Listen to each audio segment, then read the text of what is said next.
Con esto le cedemos la palabra al licenciado César Trejo Alcaraz, de Protección Civil en Movimiento. Adelante, César, buen día. Muchísimas gracias, Adán. Muy buen día a todas y todos. Es un placer continuar con estos ejercicios de capacitación, con estas sesiones de formación y desarrollo. Son muy importantes, sobre todo en estos tiempos donde todavía no podemos vernos, ¿verdad? Estrechar manos, darnos un abrazo, pero como sea por este tipo de plataformas, pues nos seguimos viendo, ¿verdad? Nos seguimos saludando y sobre todo seguimos compartiendo conocimientos. Bien, pues vamos a continuar con este tema del programa interno de protección civil, sobre todo, qué es lo que deben de tener ustedes vital atención al momento de que les elaboren el programa interno, ¿sí? Es importantísimo que sí revisen lo que están haciendo los consultores que ustedes están contratando y sobre todo pregunten cuál es la responsabilidad de ustedes como integrantes de ese centro de trabajo, ¿sí? ¿Qué es lo que ustedes deben de realizar? Muchas veces este tipo de temas pues emanan del sentido común, lamentablemente, eh, para, para el ciudadano, sobre todo hablando de la idiosincrasia mexicana. Todo ese sentido común hay que normalizarlo, ¿no? Es decir, hay que crear normas, ¿sí? Que aunque parezca absurdo el asunto de tener cuidado, ¿no? Con la instalación eléctrica, porque puede generar un incendio, ¿no? Esto lo digo, por ejemplo, ¿no?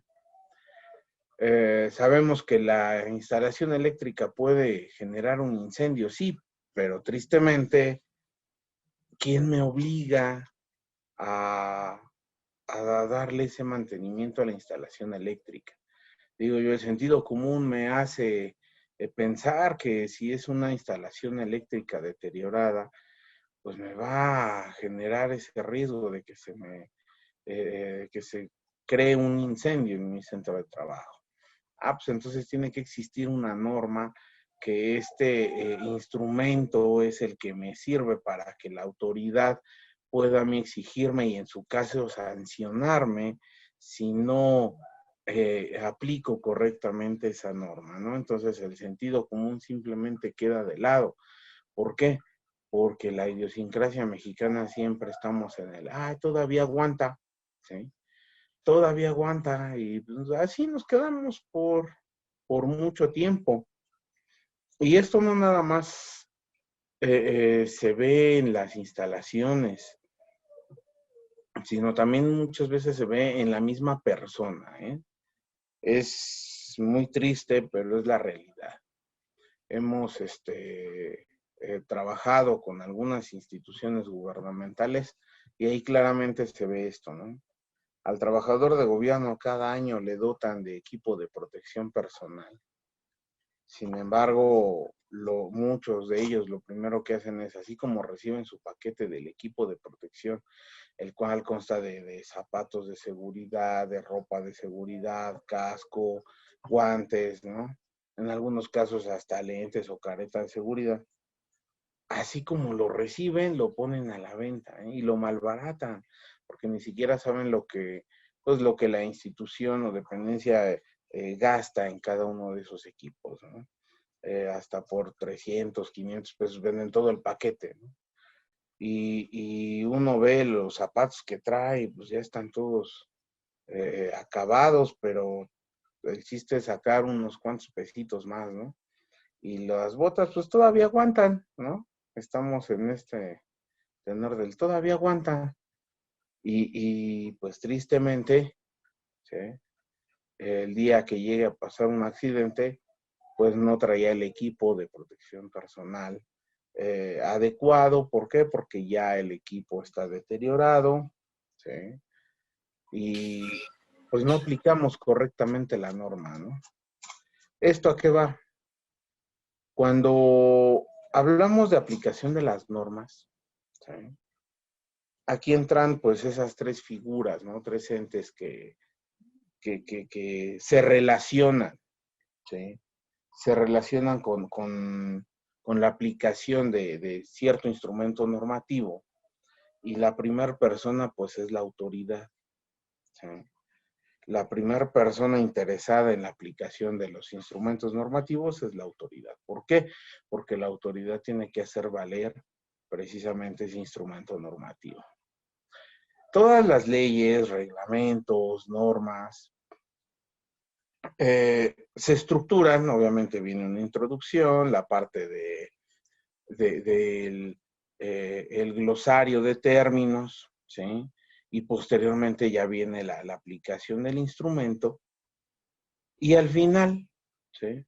Antes de los transitorios, al final siempre viene una etapa de sanciones, ¿sí?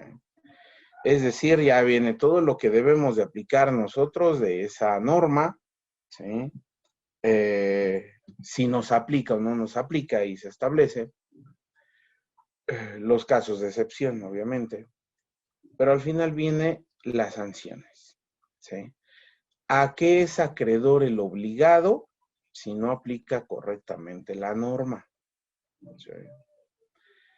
Y entonces, ahí jugamos un papel importante, primeramente el obligado, ¿no? Porque dice un principio general del derecho que el desconocimiento, ¿sí?, de la norma no me exime de la responsabilidad, ¿sí? Si yo voy a implementar un establecimiento mercantil, pues debo de analizar cuáles son las normas que me aplican, ¿no?, para ese establecimiento, ¿sí? Si en el caso de ustedes, ¿no?, la mayoría pues son fundaciones, bueno, ¿cuáles son los instrumentos normativos que les aplican a ustedes, ¿no? De entrada, pues hay una ley de instituciones de asistencia privada con su respectivo reglamento, ¿no?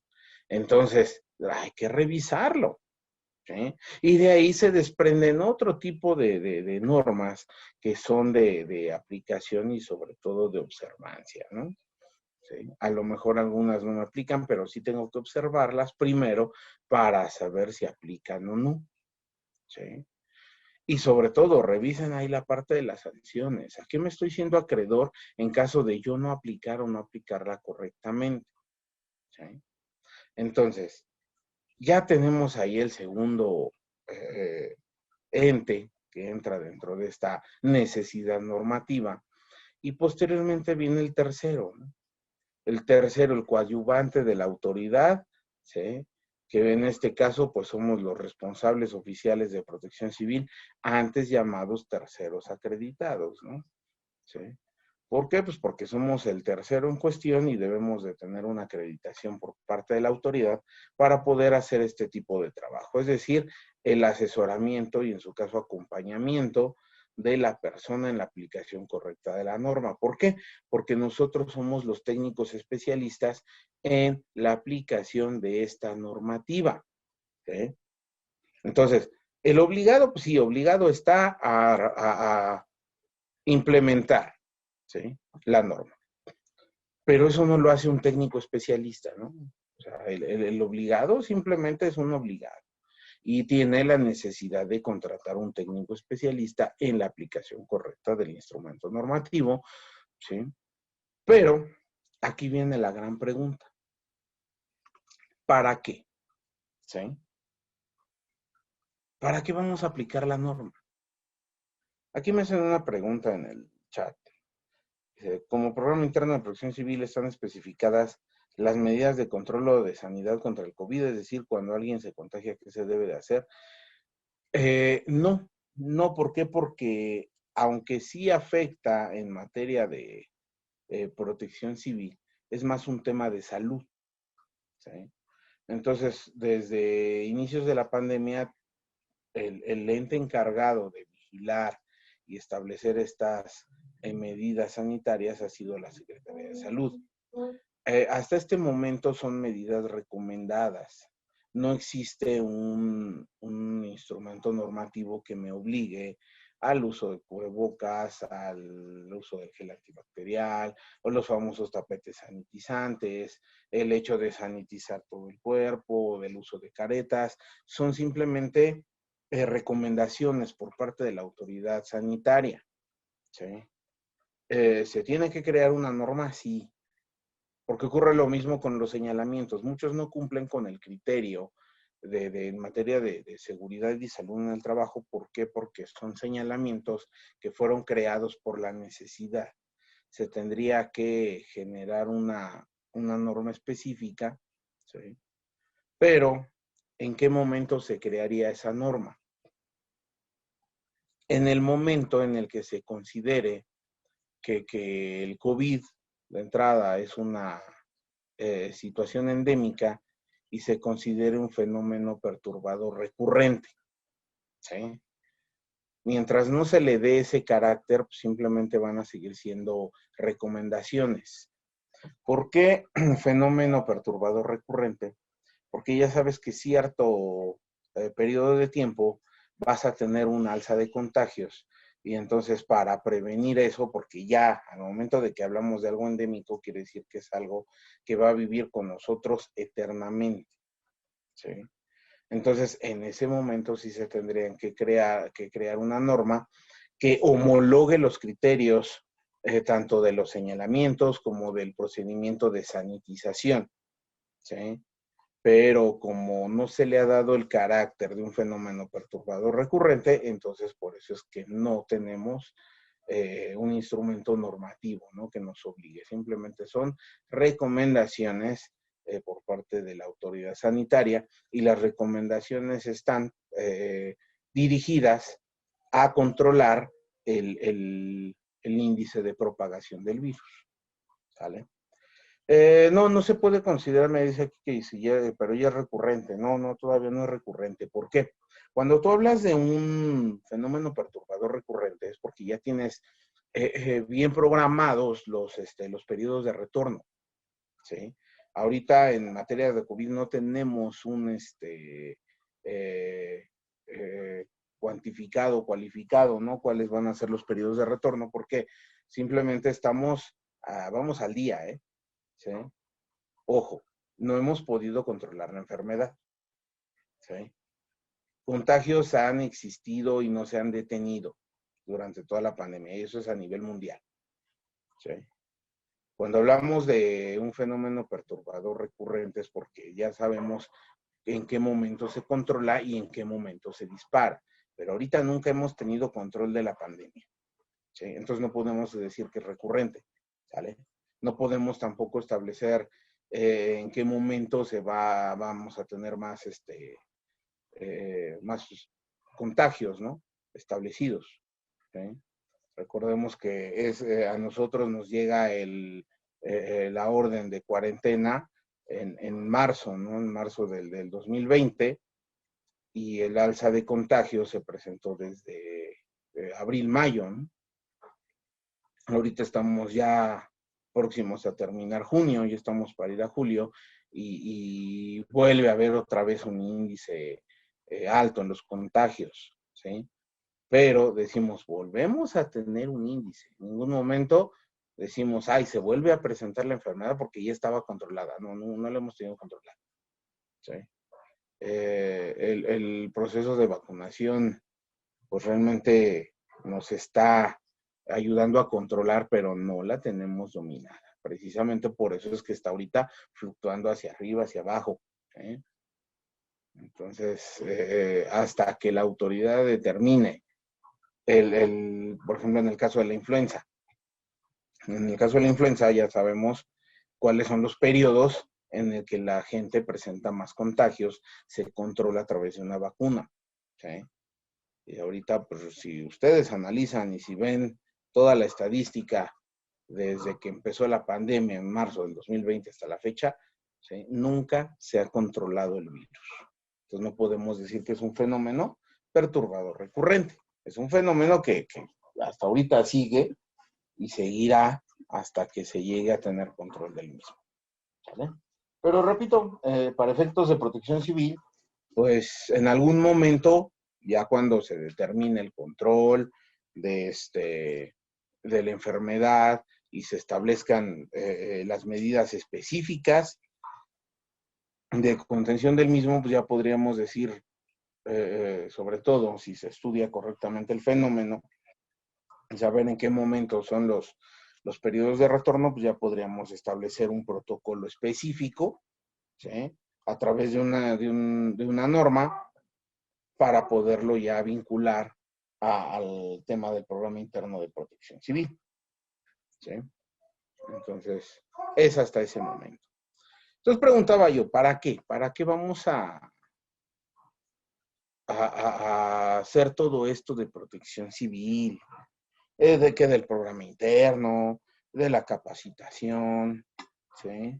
Porque pues la teoría es bien bonita, ¿verdad? Pero en la práctica, ¿sí? Ayer estaba hablando con unos colegas y llegamos a la conclusión de que tristemente para la autoridad, ¿sí? Para aquellos que deben de darnos la directriz correcta, esto es simplemente un mero trámite. Y si lo vemos así, pues realmente estamos haciendo malas cosas. Si nosotros todo esto que estamos haciendo en materia de protección civil lo vamos a reducir a un solo trámite, pues realmente estamos perdidos. Cuando hablamos de un trámite, pues hablamos de algo que se requiere para cumplir, ¿no? Y ojo, toda norma es enunciativa más no limitativa. Pero cuando hablamos nada más de eso de enunciativo, es decir, pues voy a cumplir con lo que establece la ley, pero si puedo hacer algo más allá para beneficio propio, pues no lo hago. ¿Por qué? Porque lo que me interesa es cumplir con el trámite, ¿no? Anteriormente, pues sabíamos que nos daban un documento con sello, con firma por parte de la autoridad en materia de protección civil y sentíamos que con eso estábamos cumpliendo. Pero si hablamos en una realidad, pues no cumplimos. Cumplimos con el trámite, sí, con el requisito normativo, pues a medias, ¿no? En un principio de este taller, yo les comentaba que el programa interno no se tramita, el programa interno se elabora y se implementa, ¿sí? Ahí ya es donde rompemos esta situación de trámite, ¿sí? No debemos de verlo como trámite. El programa interno, repito, el programa interno se ejecuta, ¿sí? Se implementa. Entonces, ¿qué pasa? Y hasta puse el ejemplo, ¿no? ¿Qué pasa con aquel colegio Repsamen? Tenía programa interno y estaba firmado y sellado por la autoridad, ¿sí? Y de ahí, pues sí, agarramos y siempre le echamos la culpa a la autoridad, porque la autoridad firma, ¿no? Pero recuerden que el programa interno, en su esencia, ¿sí? Es un documento de buena fe, ¿sí? Es un documento de buena fe. ¿Por qué? Porque la autoridad siempre se va a blindar, ¿no? Por eso faculta a un técnico especialista, ¿sí? Y por eso se crea la carta de corresponsabilidad, ¿no? La carta de corresponsabilidad, ¿sí? Es aquella que firma el responsable oficial y el obligado, donde los dos se comprometen a implementar ese programa interno, no nada más a elaborarlo, ¿no? ¿Sí? Y todo lo que llegue a ocurrir y que está en manos de los dos, el evitar que ocurra, pues obviamente es responsabilidad de ambos. La autoridad en ese momento pues se lava las manos y dice, ya es tu responsabilidad, ¿no? Y en la actualidad es peor el asunto. ¿Por qué? Porque antes la autoridad se comprometía a revisar lo que estaba haciendo el obligado y lo que estaba haciendo en ese entonces tercero acreditado, ¿no? Por eso es que emitía una autorización, ¿sí? En ese momento, pues sí, también tenía cierto grado de culpabilidad, porque si yo no reviso el programa, ¿sí? pues entonces estoy dando certeza de que está bien hecho, ¿no? Pero, repito, es un documento de buena fe. ¿Por qué? Porque la autoridad puede o no puede revisar a detalle lo que está contenido en la carpeta. La autoridad, por lo regular, evalúa que cumpla con el requerimiento normativo, es decir, con los términos de referencia, y si cumple con los términos de referencia, pues yo puedo decir que está bien, y la responsabilidad recae en el que elaboró el programa interno y en el obligado, ¿sí? Entonces, la responsabilidad es directa de nosotros. Y repito ahorita más, ¿por qué? Porque la autoridad, ¿sí?, no tiene, pues, la libre facultad de revisar y de sancionar. Bueno, de sancionar sí, siempre y cuando estemos sujetos a un procedimiento de verificación, ¿sí? Y claramente dice la ley que la verificación será aleatoria.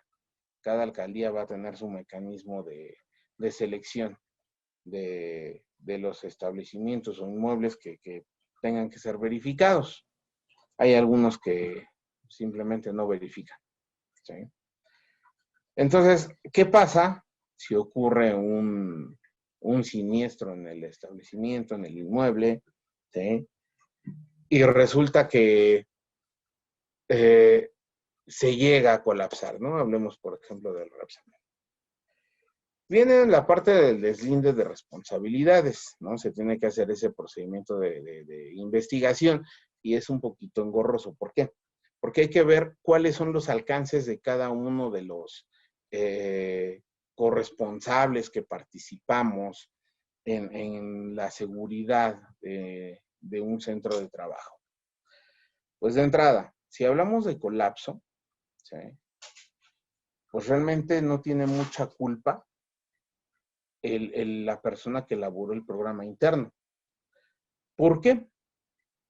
Porque yo, en mi carácter de responsable oficial de protección civil, no tengo injerencia en el ámbito estructural, ¿sí?, independientemente si soy arquitecto o DRO, ¿sí? ¿Por qué? Porque en ese momento yo estoy jugando un papel en materia de protección civil, no en materia de seguridad estructural, ¿sale?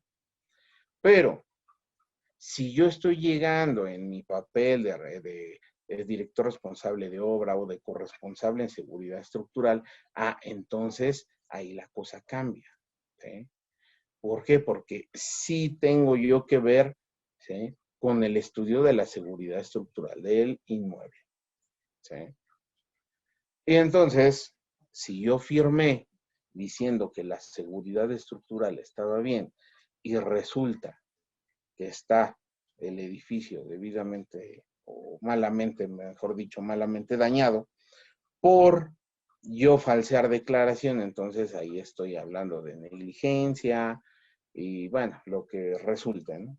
Estoy pues cometiendo varios delitos, ¿no? Inclusive hasta homicidio, ¿no? Doloso se puede llegar a vincular. ¿Por qué?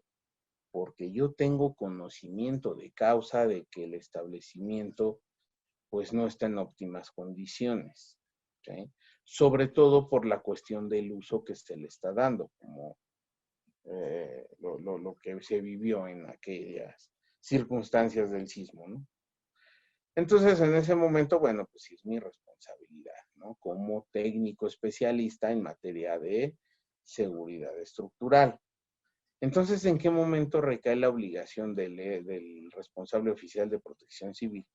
¿Sí? Pues obviamente, si yo no capacité al personal para saber cómo actuar, ¿sí? Y tristemente, pues esto es ambiguo, ¿no? ¿Por qué? Yo hago mi análisis de riesgos y mucha de la información que yo obtengo para hacer mi análisis de riesgos, pues está contenida en otros instrumentos que me brinda la autoridad, como es el Atlas de Riesgos, ¿sí? Pero asimismo también yo me baso en la información que me brinda el obligado a través, o mejor dicho, la información que establece el director responsable de obra, ¿sí?, el corresponsable en seguridad estructural y que se me es transferida a través del obligado, ¿sí? Con esa información yo hago mi análisis de riesgos y si el corresponsable en seguridad estructural dice que el edificio está en óptimas condiciones y que no tiene riesgo de colapso, bueno, pues entonces yo voy a adecuar mi protocolo, ¿sí? De acuerdo a esa información. Entonces yo digo, pues el corresponsable en seguridad estructural dice que está en óptimas condiciones en materia de seguridad estructural, entonces yo puedo optar por una opción de repliegue en lugar de evacuación. ¿Por qué? Porque yo me quedo con esa información, ¿no? De acuerdo a mi análisis de riesgos, y resulta que entonces hubo una falsedad de declaración por parte del corresponsable, ¿sí? Y entonces yo simplemente tengo que demostrar el por qué mi protocolo decía repliegue en lugar de evacuación, ¿sí? Y es aquí donde viene esta jugadita de el deslinde de responsabilidades. Pero en todas esos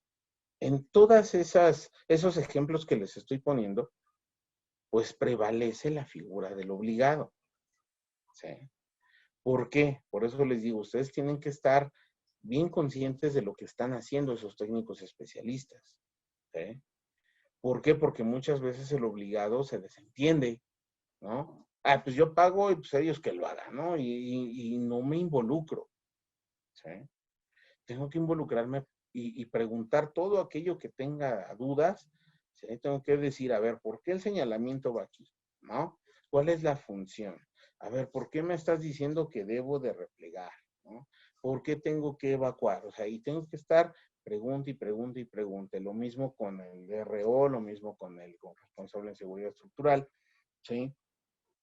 ¿Por qué? Porque si ellos hacen mala chamba y yo simplemente no me involucro en esta situación, pues eso también me convierte a mí en un cómplice, ¿no? O sea, el desconocimiento de la ley no me exime de mi responsabilidad, ¿sí? Me pareció escuchar que alguien activó el micrófono, no sé si quieran tomar la palabra, alguna duda, algún comentario que tengan, por favor puedan hacerlo.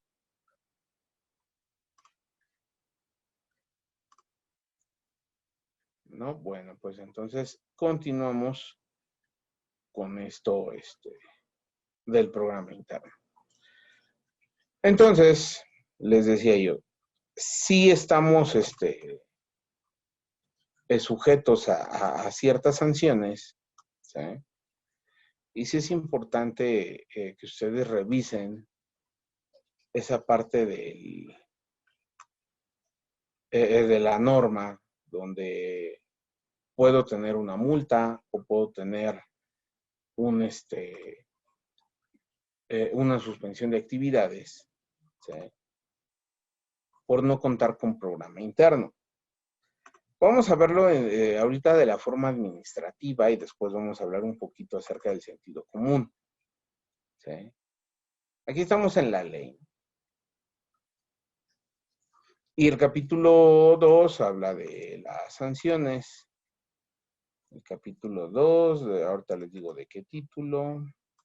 Bueno, al rato les digo de qué título. A partir del artículo 218, habla de las sanciones. Una vez sustanciado el procedimiento administrativo de verificación, las alcaldías podrán imponer las siguientes sanciones administrativas, ¿eh? Multa, revocación de autorizaciones o permisos, clausura temporal o definitiva, parcial o total del inmueble, establecimiento o fuente de riesgo.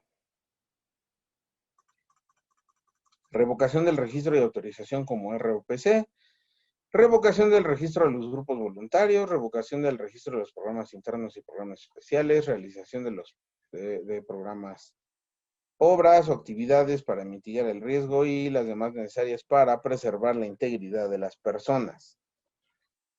Ojo, esto debería de ser el eje rector, ¿sí? El eje rector de todo lo que estamos haciendo en materia de protección civil, ¿sí? Preservar la integridad de las personas, ¿sale? Por eso es que hubo muchos cambios en la normativa sobre todo lo que aplicaban a programas internos. Anteriormente nos hacían visitas de verificación y nos pedían el uso del suelo, nos pedían el aviso de apertura de establecimientos mercantiles, aunque no fueran establecimientos mercantiles. A mí me tocó atender verificaciones de algunas IAPs donde les pedían ese aviso de apertura de establecimientos mercantiles cuando pues, realmente no tienen esta actividad comercial, ¿no? Ningún tipo de actividad comercial, y pues ya era estarnos peleando ahí con la ley, con la autoridad, sobre todo porque trataban a todos parejos, ¿no? ¿Sí? Como protección civil se empezó a aplicar en establecimientos mercantiles, pues empezaron a tratar a todos igual, ¿no? Entonces, en varios foros, ¿sí? Cursos que tuve con autoridades y demás, siempre yo fui una persona que estuvo siempre planteando la siguiente cuestión. Me piden, llega la autoridad y pide uso de suelo y pide este otro documento que les comento, ¿sí? Y si no cuento con ellos, me generan una sanción, ¿sí? Y la ley de procedimiento administrativo habla ahí sobre las medidas cautelares, y como medida cautelar siempre ponen sellos, ¿no? De suspensión de actividades en tanto se cumpla con el requerimiento normativo, ¿no? Para poder decir una medida cautelar, pues prevalece eso, ¿no? Para preservar la integridad de las personas. Inclusive nos llegaron a poner sellos por la falta de un programa interno de protección civil de manera física, no porque no estuviera en trámite, sino que no se tenía el programa de manera física en el establecimiento, ¿sí? Y nos ponían sellos por como medida cautelar, ¿sí? En algunos casos fue al revés. Estaba en trámite el programa interno, teníamos el programa de manera física en el establecimiento. Y como no estaba autorizado todavía, nos llegaron a poner sellos de suspensión de actividades en algún establecimiento. Y entonces, hablemos de esto, ¿no? Preservar la integridad de las personas. Y lo que les comentaba yo, la autoridad, tanto en la solución de las controversias como en foros, cursos y demás, es el uso de suelo, el aviso de apertura, ¿es garantía de que el inmueble se caiga o se quede en pie? No, ¿verdad? El programa interno, ya sea físico o la autorización expresa por la autoridad, ¿es garantía de que el inmueble esté en pie o no? ¿Sí? Entonces no podemos hablar ahí de un riesgo inminente, porque así lo establece la ley de protección civil, que cuando es un riesgo inminente hay que poner sellos, ¿no? ¿Por qué? Porque lo que se busca es preservar la integridad de las personas. Y pues realmente no es así. ¿Qué es lo que sí garantiza?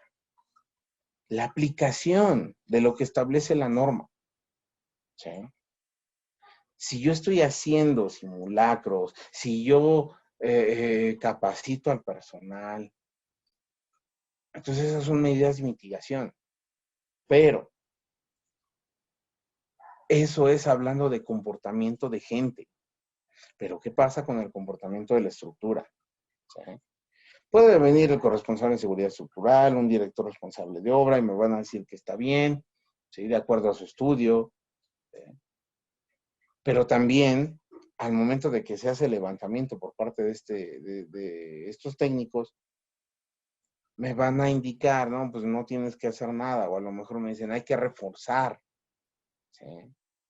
Hay que reforzar de esta manera, ¿no? Y hasta les dicen cuál es el procedimiento adecuado para hacer el reforzamiento estructural. Pero si el obligado no lleva a cabo esas tareas, pues de nada sirve tener ahí un documento, ¿sí? Si no le damos mantenimiento a la instalación eléctrica, ¿sí? A la instalación de gas, a la instalación hidrosanitaria, y no nada más a eso, ¿sí? Les comentaba en un principio del taller que lo que ocurrió en muchas casas de habitación de Tláhuac, de Xochimilco, o de aquí de Iztapalapa, ¿no?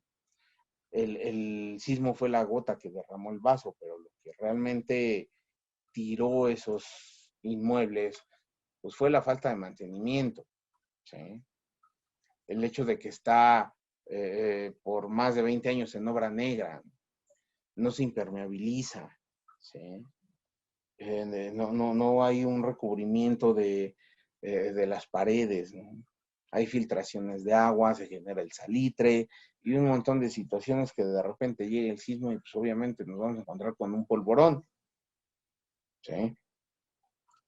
Entonces, este tipo de detalles es lo que verdaderamente provoca las desgracias. Entonces, hablando en materia de gestión de riesgo de desastre, ¿sí? El desastre es socialmente construido, ¿sí? ¿Cómo se construye socialmente el desastre? Pues precisamente con este tipo de acciones. De dejarle la responsabilidad a un documento, ¿sí? Y esto ahorita viene en cuestión porque en la actualidad ya no existe ese sello y esa firma de la autoridad, ¿no? Nos lo cambiaron por un código QR, ¿sí? Y ese código QR es tan perseguido, sobre todo con las escuelas, porque la Autoridad Educativa Federal exige cosas sin sentido, ¿no? Ahorita les explico cómo está el procedimiento administrativo, que realmente no se entiende. Entonces, tenemos conflictos, ¿no? Tenemos conflictos con entender cómo está funcionando esto de la protección civil desde que se crea esta ley, desde que se publica esta ley.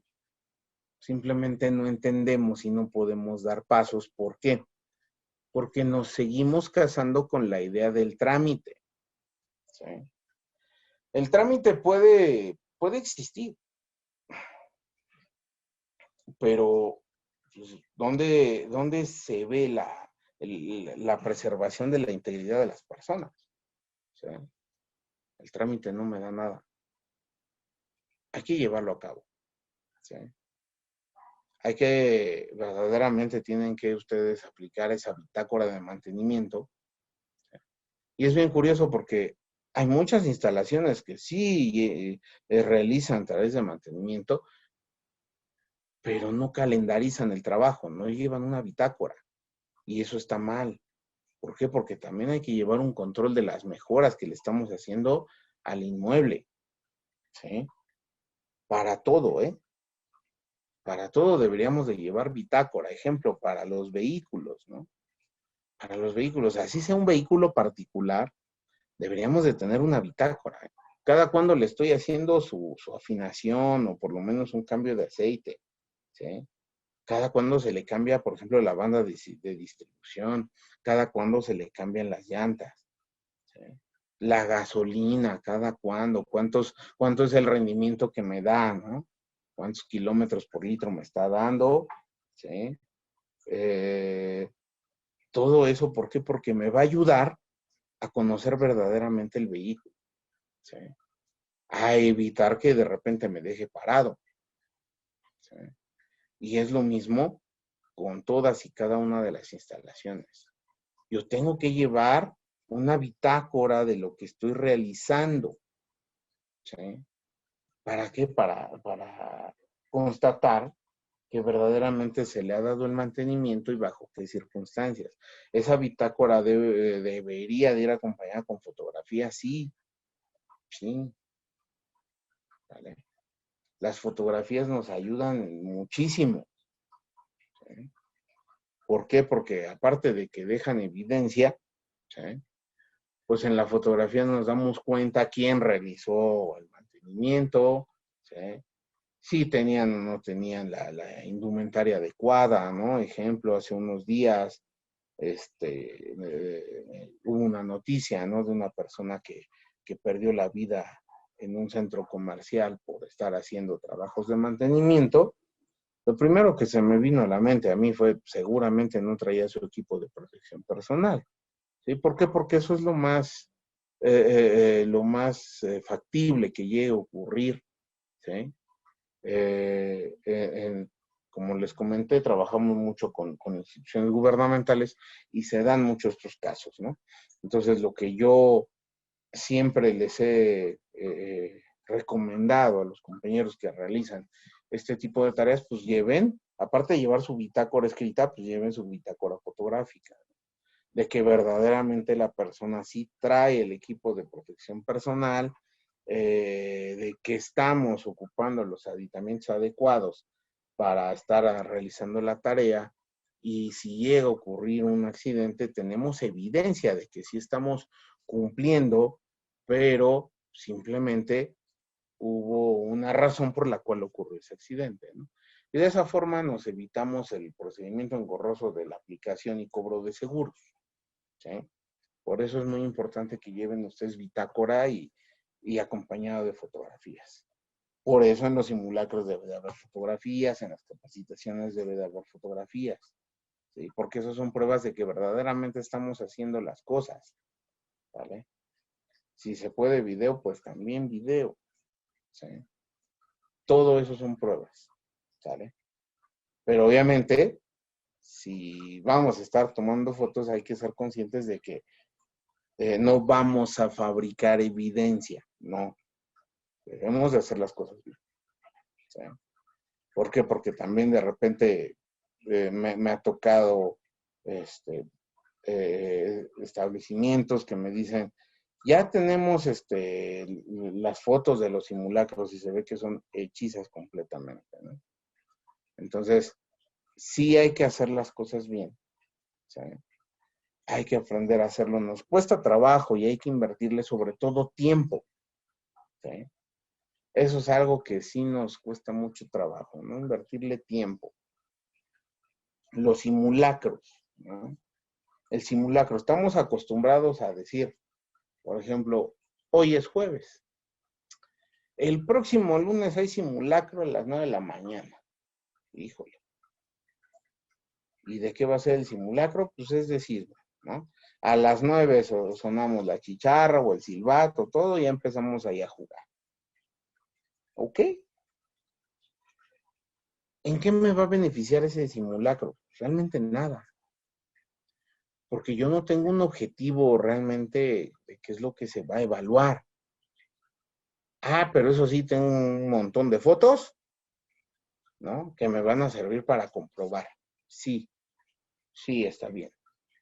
Estoy fabricando evidencia. ¿Por qué? Llevo una bitácora de lo que estoy haciendo. Recuerden que para poder llevar la bitácora necesito primero, ¿sí?, que en mi junta de gabinete se establezca cuáles son los requerimientos para poder realizar ese simulacro.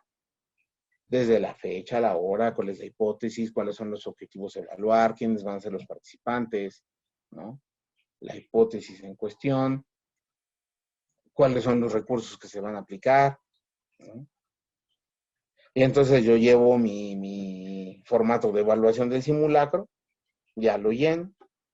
Posteriormente viene la reunión de evaluación. ¿Cuál fue la minuta de planeación? Aquí están los resultados de la ejecución y hacer el comparativo para después plasmarlo, ¿sí?, en esa bitácora. ¿Cuáles objetivos fueron alcanzados? ¿Cuáles no fueron alcanzados? ¿Cuáles son las áreas de oportunidad? ¿Sí? Y con esa información se tiene que hacer un reporte, ¿no? Un reporte de simulacro. Y por lo regular, todo nada más está reducido al formato de evaluación de simulacro, ¿sí? ¿Por qué? Porque la mayoría de los simulacros que nosotros llevamos a cabo no son planeados. Son simplemente para cumplir con un requerimiento normativo, ¿sí? Entonces, me ha tocado saber de gente que nada más llena los formatos y ni siquiera llevan a cabo el simulacro de ese tamaño. Pero cuando empieza a sonar la alerta sísmica, andan corriendo todos como locos. ¿Por qué? porque realmente no practican, ¿no? No llevan a cabo esos simulacros. Recuerden que el simulacro, pues es la ejecución de una emergencia ficticia, ¿no? Sí. Entonces, para eso también hay que planear. Entonces, son de las tareas que piensa uno y dice, pues es cierto, ¿no? Hay que aplicarlo correctamente. ¿Sí? De repente hay gente que se le olvida que hay simulacro, ¿sí? Y cómo se ponen, son los primeros que se enojan o son los primeros que entran en crisis porque nadie les avisó que había simulacro y pues con justa razón, ¿no? No estamos acostumbrados a llevar a cabo simulacros sin previo aviso. No estamos acostumbrados. ¿Sí?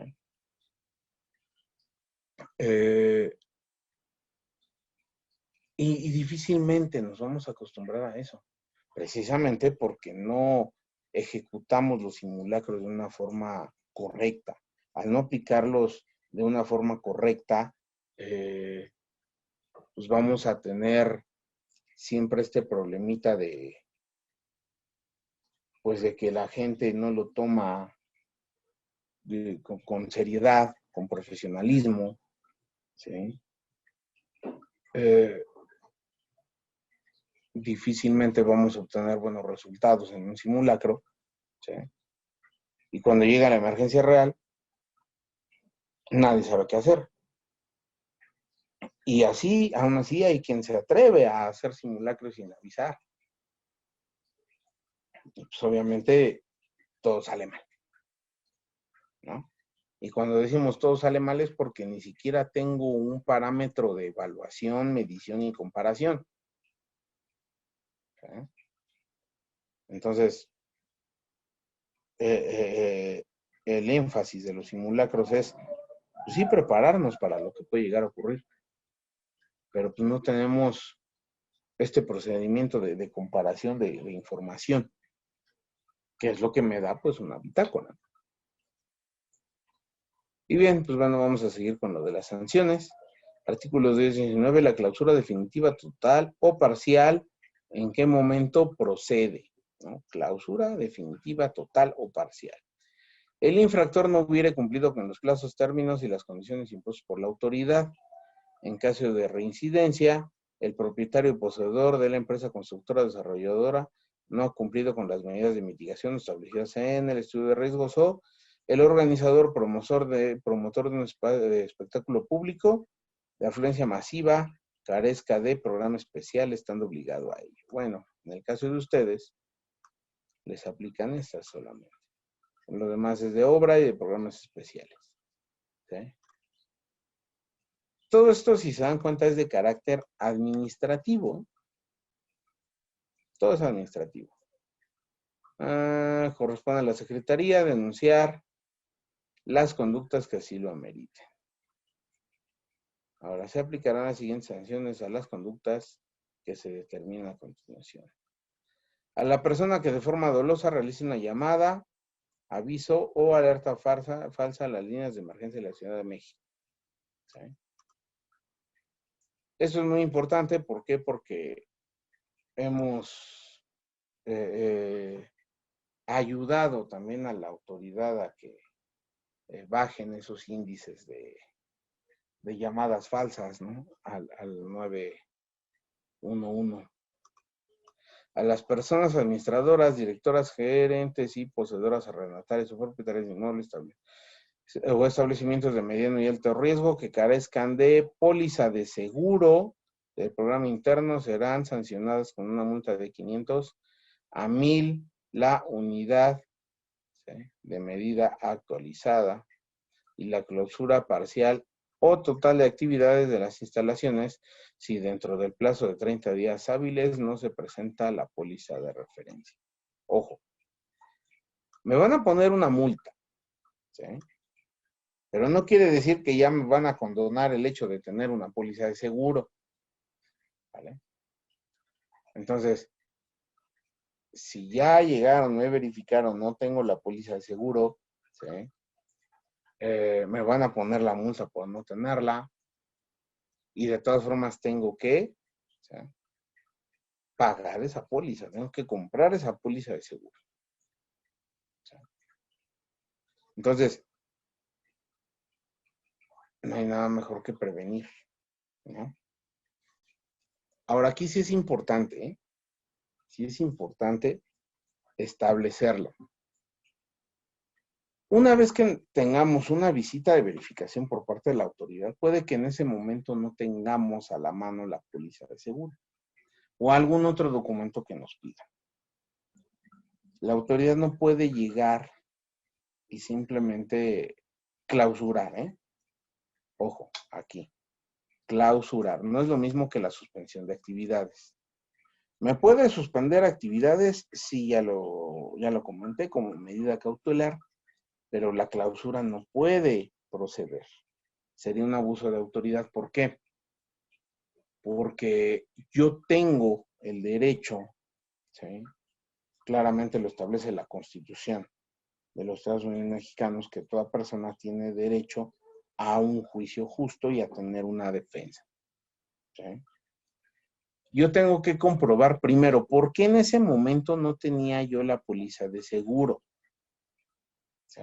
La multa no llega luego. Tengo que desahogar el procedimiento. ¿Sí? ¿Puede que me suspendan actividades? Sí. Tengo que darle seguimiento, me tienen que dejar un acta de verificación, ¿no? Donde se me indique qué fue lo que cumplí, qué fue lo que no cumplí.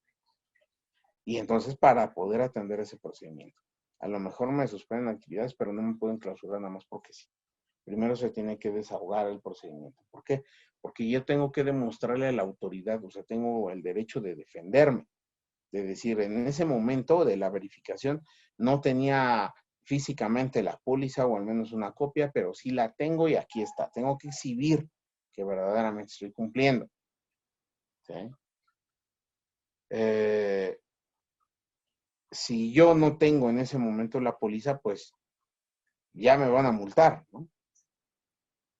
Pero tengo que conseguirla, ¿no? Y de todas formas desahogar ese procedimiento antes de que proceda la clausura. ¿Sí? La clausura va a proceder siempre y cuando en el término que me impongan, que por lo regular son 10 o 15 días cuando se hace la verificación administrativa, ¿sí? Yo tengo que presentar la prueba de que verdaderamente sí estoy cumpliendo. Y si en ese momento yo le digo a la autoridad, no la tenía, pero ya la tengo antes de que vence el término, ok, entonces nada más me van a emitir una multa y no me van a clausurar. Pero si yo soy rebelde y no presento nada, entonces sí procede la clausura. ¿Sale? Esto es de eventos, programas especiales. Lo mismo es por carecer de una póliza de seguro. ¿Sí? Luego aquí viene la persona física o moral que no cuente con el programa interno o especial estando obligado a ello, o que dicho programa no cumpla con los requisitos establecidos en la norma que corresponda, se le impondrá una multa de 200 a 5,000 la unidad de medida y actualización, así como suspensión parcial o total de actividades en caso de riesgo inminente, lo que les comentaba, previo desahogo del procedimiento preventivo que establezca el reglamento. Repito, procedimiento preventivo, es decir, yo tengo que desahogar primero el procedimiento, ¿sí? Que debe de estar vinculado con la ley de procedimiento administrativo, ¿sí?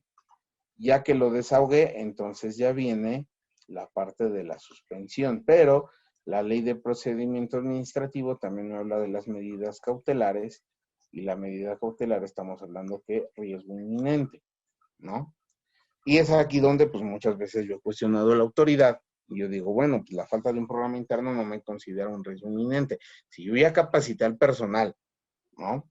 Si ya capacité al personal, si la persona cuenta con póliza de seguro, si ya se le hizo el estudio estructural correspondiente al establecimiento, si yo estoy practicando simulacros, entonces no procede el riesgo inminente. Riesgo inminente se entiende como que tienes una fuga en tu tanque de gas, ¿no? cada que prendes la luz, ven chispas ahí en algún contacto o en un centro de carga, ¿no? Tienes, por ejemplo, una barda que ya está completamente ladeada o la parte de la cimentación del establecimiento tiene ya está muy salitroso ahí el material, o hay corrosión, hay exposición del elemento estructural. Entonces, eso sí es un riesgo inminente. Y entonces, ¿por qué? Porque en cualquier momento puede llegar un sismo y me puede tirar esa estructura, ¿no? Entonces, ahí sí aplica, ¿no? Pero la falta de un programa interno no es un riesgo inminente, porque el programa interno no me garantiza de que el edificio se va o no se va a caer, ¿no? Luego, la persona física o moral que aún contando con ejemplar físico del programa interno en el establecimiento o inmueble omita registrarlo en la plataforma digital, se le impondrá una multa de 100 a 2.500 la unidad de medida de actualización, así como clausura parcial o total de actividades en caso de riesgo inminente, previo desahogo del procedimiento preventivo que establezca el reglamento, ¿sí? Y lo mismo, hablamos aquí también de riesgo inminente, pero ya vieron, no puedo yo decir, tengo un programa interno, ¿sí?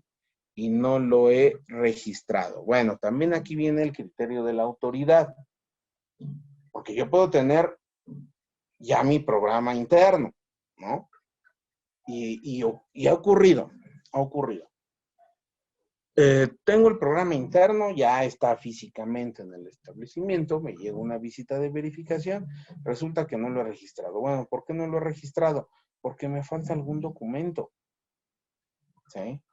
Yo no puedo registrar ningún programa en plataforma si no va acompañado de esa póliza de seguro, del visto bueno de seguridad de operación, de la bitácora, perdón, de la factura irresponsiva del mantenimiento de extintores, ¿no? Bueno, también la bitácora de mantenimiento me la solicitan, ¿sí? Pero, por ejemplo, ahorita por la cuestión de la pandemia, cambiaron muchos procedimientos. En la mayoría de las alcaldías ya no podemos acercarnos libremente a la ventanilla única de trámites como antes se hacía. Ahorita todo es por cita, ¿sí? Entonces yo no puedo registrar un programa interno si no tengo un visto bueno de seguridad de operación, y resulta que a lo mejor hoy llega el DRO a solicitar ese visto bueno de seguridad de operación, pero la cita se la van a dar hasta 15 o 20 días después, ¿sí? ¿Cómo puedo subsanar esa parte? La mayoría de las alcaldías las citas las sacan por internet, excepto Iztapalapa, y tenemos un problemita muy grande, porque Iztapalapa lo hace uno vía telefónica, nos indican la fecha, pero no nos da ningún documento que esté comprobando, ¿no? Para cuando tenemos la cita. Y ahí estamos cayendo en un estado de indefensión. ¿Por qué? Porque yo puedo tener mi programa interno y no lo puedo registrar por la ausencia de este documento, ¿sí? Y si me llega una visita de verificación, ¿yo cómo compruebo de que ya tramitamos la cita? ¿No? Entonces, la autoridad puede decir, no, pues me estás dando una fecha X, ¿no? Pero no tienes cómo comprobar. Entonces, lo que hacemos nosotros es solicitarle al obligado, asimismo al director responsable de obra, que emitan una carta bajo protesta de decir verdad. Esa carta bajo protesta de decir verdad, pues ahí hacemos mención de que no tenemos no tenemos el visto bueno de seguridad de operación. Hacemos la mención de por qué no tenemos el visto bueno, ¿sí?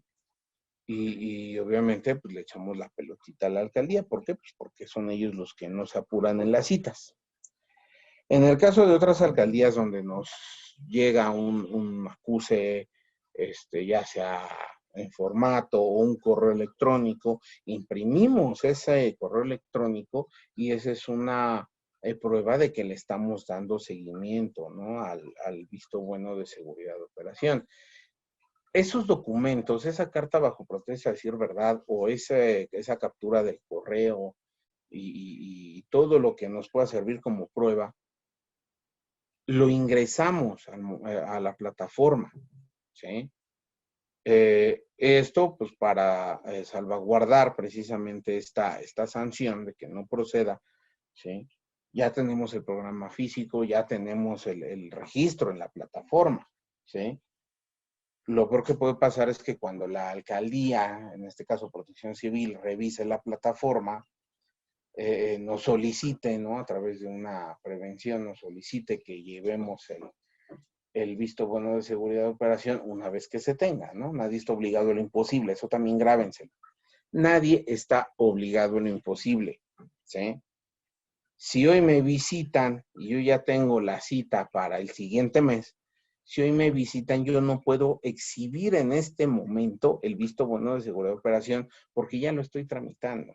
El documento como tal no lo voy a obtener, ¿sí? Entonces, ¿me sirve el exhibirlo, la cuestión de la cita? Sí. ¿Por qué? Porque ya la responsabilidad de darle cumplimiento a ese trámite ya no está en mí, ya está la pelotita con la autoridad.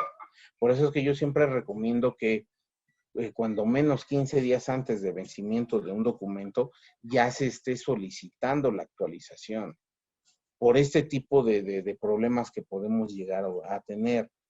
Si mi programa interno vence el 30 de junio, pues desde 15 días antes, desde el 15 de junio, yo ya debí de tener toda la documentación preparada para comenzar a subir de nueva cuenta todo a plataforma, ¿sí?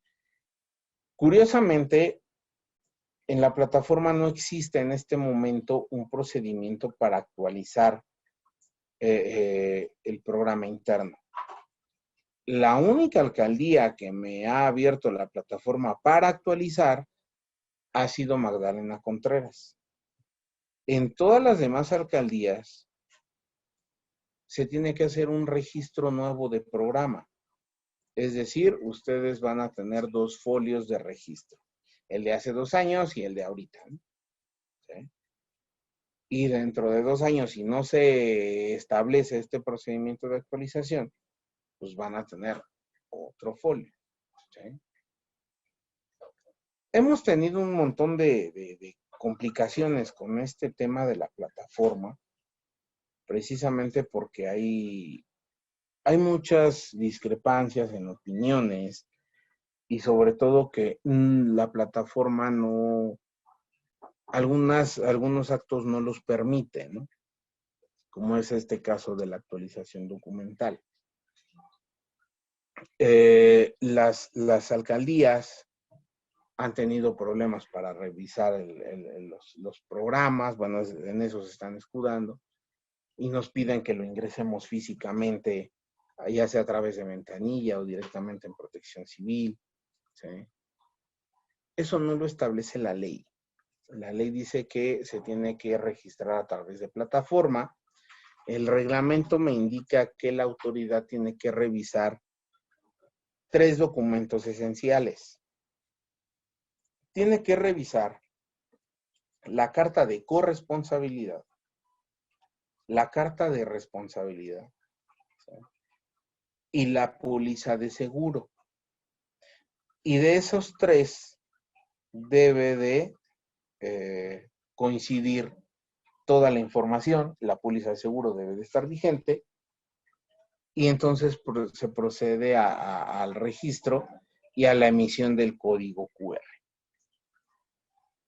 En algún tiempo en un foro precisamente del uso de la plataforma, una persona de la Secretaría de Gestión Integral de Riesgos nos hizo llegar un diagrama de flujo de cómo es el procedimiento de la plataforma una vez que la autoridad lo revisa. A lo cual yo hice la mención de que estaba bien. O sea, la verdad es que el diagrama de flujo ahorita no lo tengo a la mano, lo voy a buscar y se los hago llegar. Está bien establecido, ¿no? ¿Cómo va a revisar? ¿Sí? Pero tristemente ese procedimiento, ¿sí?, no lo establece ni la Ley de Gestión Integral de Riesgos, ni su reglamento, ni la ley de procedimiento administrativo. Entonces es un procedimiento sacado de la manga, que no está normado, no está regulado, y ahí tenemos un grave problema. Les voy a detener un poquito la presentación.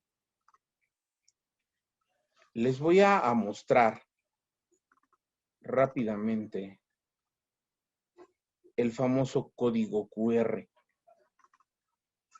Este documento, ¿sí?, es el que, híjole, cómo nos ha dado lata por este código QR que está aquí, ¿sí? Que una vez que yo lo escaneo, ahí verifico que realmente está registrado ese programa interno, ¿no? Este documento no se menciona en ninguna parte de la norma, ¿sí? Y tristemente, muchas autoridades, muchas alcaldías están agarrando de ahí, o inclusive autoridades, en el caso de escuelas, la Autoridad Educativa Federal ya quiere imponer sanciones a las escuelas por la falta de este documento con el código QR. Si es el caso, por ejemplo, si aquí hay escuelas y están siendo amedrentadas por esta situación, échenme un gritito con toda confianza. Les estamos ahorita echando la mano. ¿Por qué? Porque no hay un criterio por el cual sancionar. Si ustedes revisan la ley, si ustedes revisan el reglamento, no hay un procedimiento administrativo que nos establezca tiempos de respuesta por parte de la autoridad, ¿sí? Al menos no como antes. En la ley anterior, ¿sí?, se establecía que se tenía que registrar ese programa interno a través de la ventanilla única, ¿sí? La autoridad tenía 30 días para contestar y si no procedía, algo que se llama afirmativa ficta. ¿Qué es la afirmativa ficta? Pues es un documento que se solicita en la cual, ante el silencio de la autoridad, ¿sí?, se da por aprobado el trámite. Cuando nos vamos por la vía de la afirmativa ficta, no nos dan un documento de autorización, nos dan un certificado de afirmativa ficta. ¿Qué es eso? Que la autoridad no contestó en términos de la ley de procedimiento administrativo y por ende se da por aprobado dicho trámite, ¿sí? Y eso es un certificado de afirmativa ficta. Ahora bien, esto del código QR, del documento con el código QR, no aparece, no se hace mención en la ley, ¿sí? La ley menciona que debo de registrar un programa, ¿sí? No hay un término establecido por la ley para que la autoridad me responda, ¿sí? Tenemos programas que desde octubre del año pasado no hemos recibido respuesta. ¿En qué alcaldías? En la mayoría. Gustavo Madero, Miguel Hidalgo, Benito Juárez, ¿no?, Tlalpan, Xochimilco, ¿sí? Entonces, no hay un tiempo determinado en el cual la escuela pueda acceder a este dichoso código, este documento con el código QR, ¿sí? ¿Por qué? Porque la ley no establece tiempos de respuesta por parte de la autoridad. Entonces, si yo ya registré el programa interno y yo tengo un folio y ese folio no ha sido sujeto a una revisión, quiere decir que hasta ese momento yo cumplí, porque mi función como responsable oficial de Protección Civil es elaborar el programa, ejecutarlo junto con el obligado, ¿sí?, pero a su vez registrarlo en plataforma, ¿sí? Yo cumplo con capturar toda la información.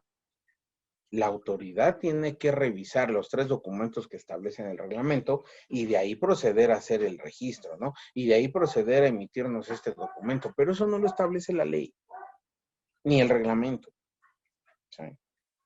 Entonces yo cumplí con el programa, lo tengo físicamente, el ROPC ya lo subió a la plataforma, lo demás ya no nos interesa, ya es bronca de la autoridad. ¿Sí? Entonces, si en algún momento alguna autoridad lo sanciona por no tener este documento, ¿sí?, se puede proceder a un abuso de autoridad. ¿Por qué? Porque ese documento no se considera de carácter normativo, no aparece, no se menciona en ningún artículo de la ley, en ningún artículo del reglamento, ¿sale? Y si es el caso de que algunos de ustedes han sido amedrentados por la autoridad, háganmelo saber y vemos cómo les podemos apoyar, ¿vale? Entonces, la ley establece, ¿sí?, que tengo, ¿no?, el programa interno, pero no lo he registrado, ¿sí?, ahí voy a acceder a esa multa. Pero repito, yo ya lo capturé, ya tengo el folio. Si la autoridad no me responde, pues ya no es problema mío, porque la autoridad tampoco le exige un tiempo de respuesta a la autoridad. Y la autoridad puede tardar un año en darme el dichoso código QR, que tampoco está establecido en la ley. Pero ya no es problema mío, ya la pelotita la tiene la autoridad, ¿vale? A la persona física o moral que estando obligada a ello no presente el plan de contingencias para la quema de artificios pirotécnicos, esto es más para programas especiales. Recuerden que para programas especiales, si yo voy a utilizar para mi evento de pirotecnia, tengo que presentar un plan de contingencias para ese tipo de evento específico, aparte del programa especial, específico uno para la quema de pirotecnia. El estudio de riesgo es para obras. A la persona física o moral que para obtener el registro de la plataforma digital del programa interno o en la presentación del estudio de riesgos haya proporcionado información o documentación falsa o errónea, se le impondrá la revocación del registro y multa de 500 a 8,000 unidades, ¿sí?, de medida y actualización. Ahora, esto sí es muy importante. Puede que tengamos la documentación vencida. No estamos dando documentación falsa, simplemente está vencida, ¿sí? Y ha ocurrido que de repente, subí hoy el programa y me di cuenta que la póliza de seguro se venció ayer, ¿no? Puede llegar a pasar. Por las prisas y demás no lo vemos. Pues la autoridad, hasta eso no están tan malas alcaldías, ¿sí? O sea, se está tratando de homologar criterios. Muchas alcaldías están a través de plataforma, están contestando y nos están dando un término de 5 días para responder. Algo que en lo personal sí me vuelvo a lo mismo. De este lado sí nos están exigiendo un término de respuesta, pero ellos no están cumpliendo con un término, ¿no?, homologado de respuesta. Bueno, nos dan 5 días naturales para poder resolver, desahogar esa prevención, ¿no?, o su similar, como se le puede llamar.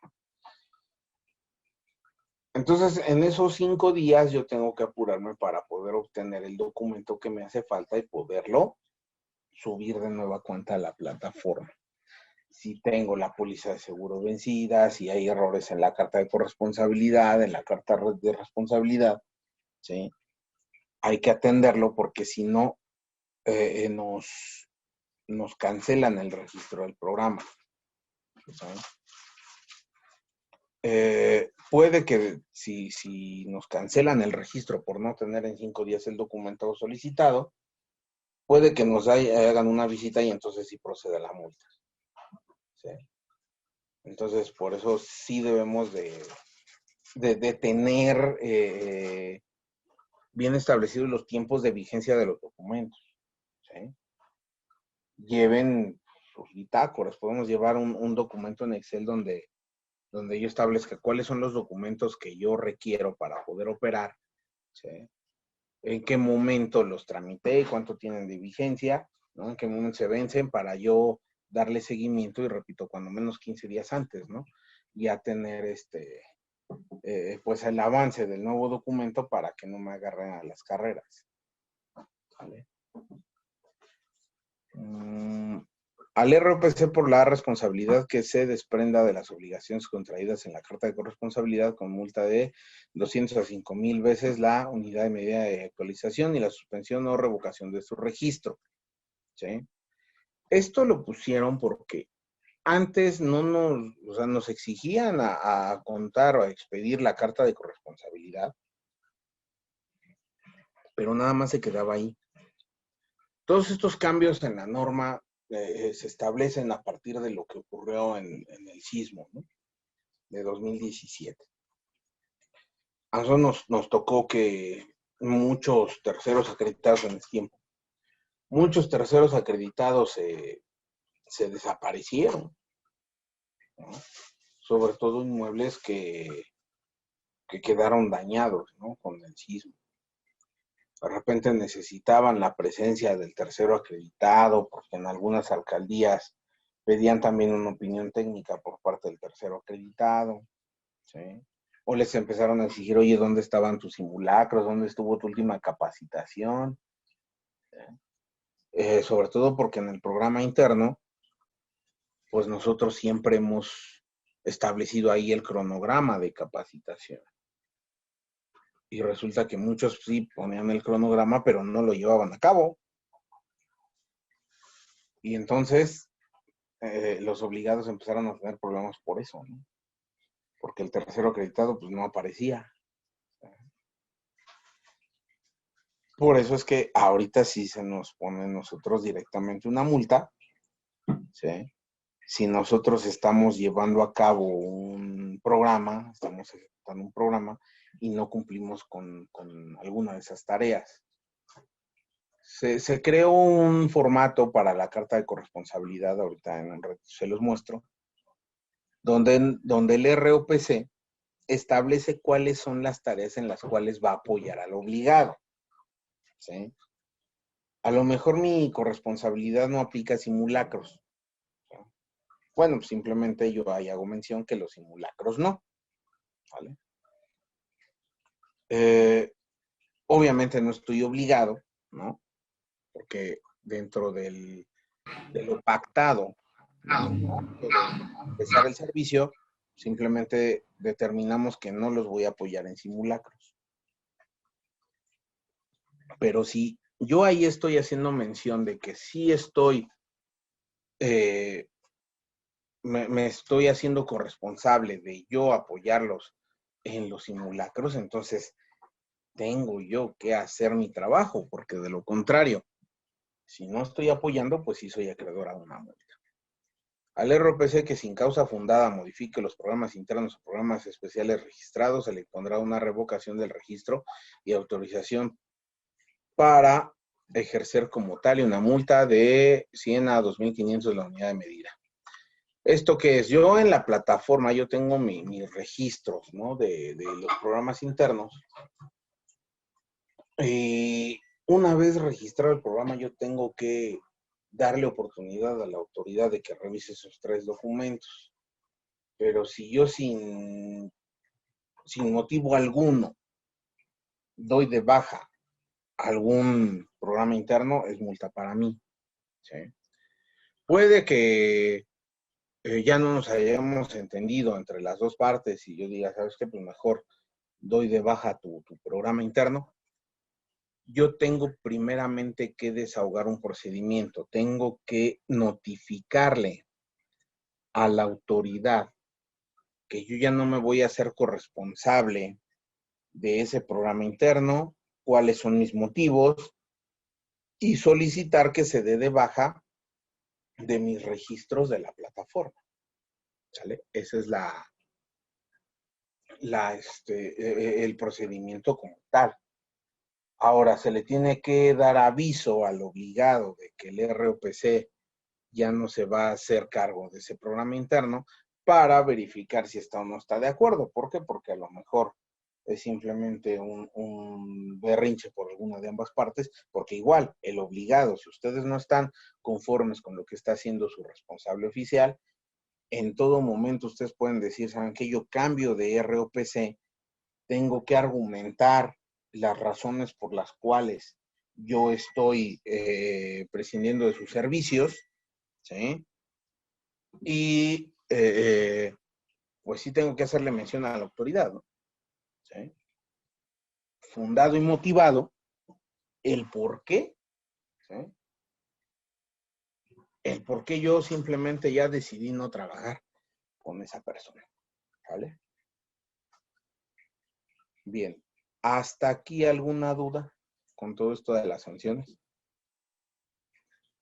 Vamos bien. Por eso les comentaba, es importantísimo que ustedes se involucren en lo que está haciendo el ROPC y que también pues, ustedes se pongan a aplicar el programa interno. ¿Sí? No es nada más un trámite. ¿Sí? Ahorita les voy a compartir dejen buscar el formato de la carta de corresponsabilidad. Se publicó el 27 de abril del 2022 a través de la Gaceta Oficial de la Ciudad de México. Obviamente se hace la mención que es la carta de corresponsabilidad del programa interno civil, la fecha, ¿sí? Aquí debe ir el nombre del titular de la alcaldía, es decir, el alcalde o alcaldesa, ¿no? El que suscribe, el nombre del ROPC, en mi carácter de responsable oficial de protección civil, con número de registro tal, expedido por la Secretaría de Gestión General de Redes de Protección Civil de la Ciudad de México, con tal fecha, mismo que manifiesto, bajo protesta de decir verdad, que se encuentra vigente y me constituyo como corresponsable solidario con la persona obligada a la elaboración respecto del programa interno de protección civil del establecimiento mercantil, escuela, hospital, bla, bla, bla. ¿Sí? Inmuebles destinados al servicio público, es decir, ahí tengo que establecer, ¿no? De qué inmueble se trata. ¿Sí? Con denominación o razón social, con tipos de impacto, es decir, ustedes pueden tener un impacto bajo, impacto vecinal o impacto zonal de conformidad con la normativa del uso de suelo. ¿Vale? En el certificado ahí aparece cuál es el impacto que tiene. ¿Sí? Cuál es el grado de riesgo de acuerdo al análisis de riesgo que se haya realizado. Cuál es el giro. ¿Sí? Aquí puede ser pues oficinas, ¿no? Escuelas. ¿Sí? De acuerdo a la clasificación del CIEN, del Sistema de Clasificación Industrial del Atlántico Norte. Con domicilio en, y aquí se va a colocar el domicilio. Y ya después viene las actividades que como ROPC estoy yo llevando a cabo. ¿Sí? Voy a marcar con un tachecito, con una X, cuáles son las actividades en las cuales yo me estoy haciendo corresponsable.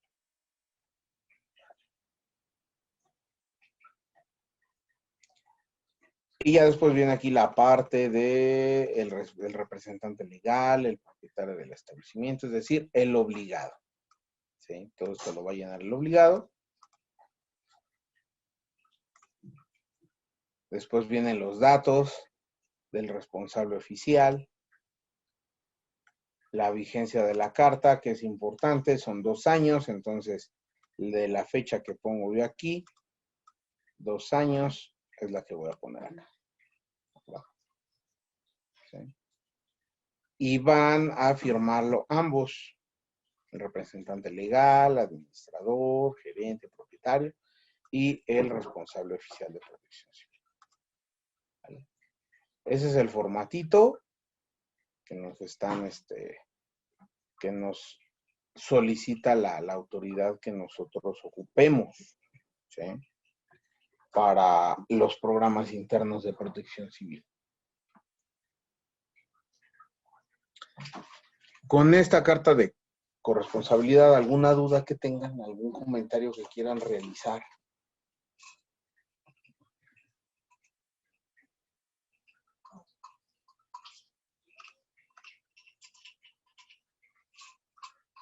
Si nosotros rentamos en un edificio y contamos con un máximo de 10 personas, 5 laborando y 5 que de vez en cuando nos visitan, aunque por la cantidad no somos obligados a desarrollar un programa interno de protección civil, los propietarios del edificio sí, también nosotros, depende cuántos metros cuadrados tengas de ocupación.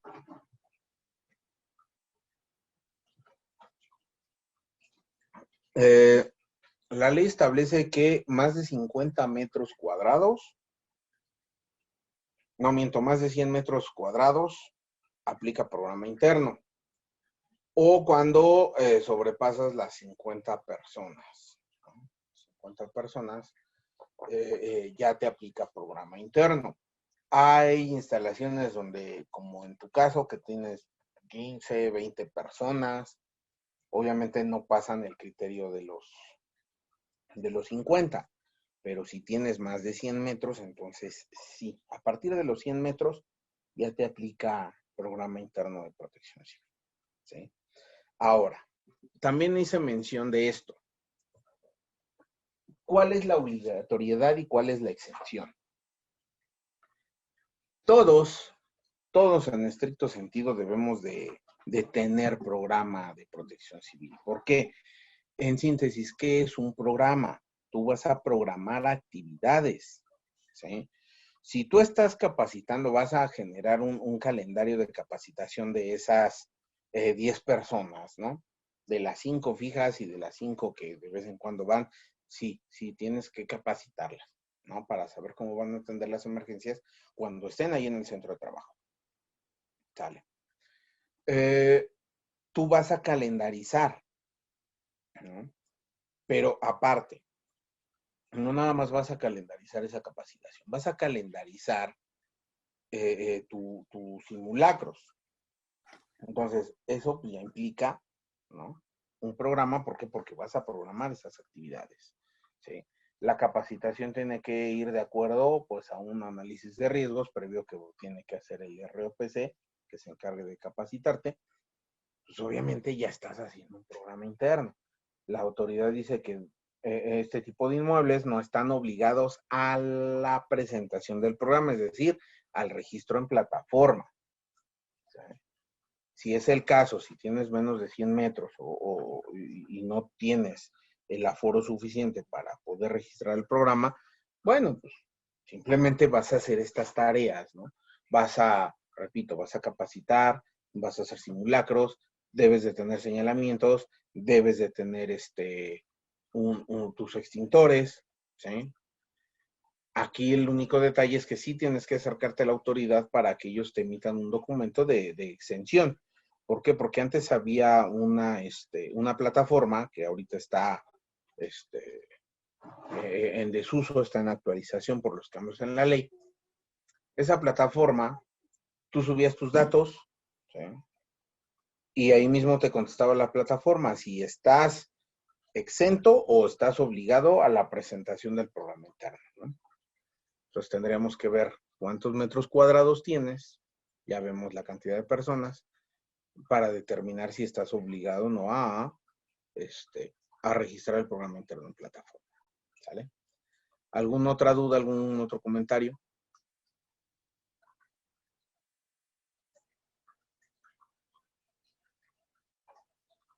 No hay de qué.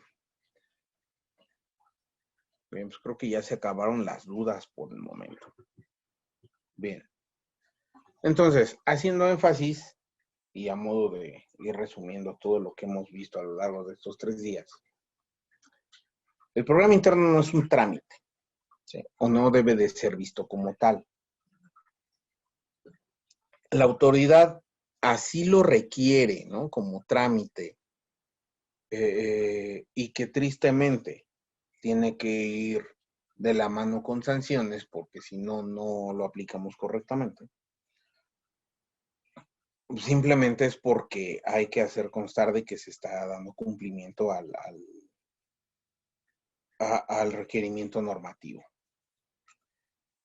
Pero les comentaba yo, vamos a aplicar también el sentido común, ¿no? Si la autoridad me está diciendo que el programa interno se tiene que implementar, pues entonces voy a ejecutar las tareas, ¿no?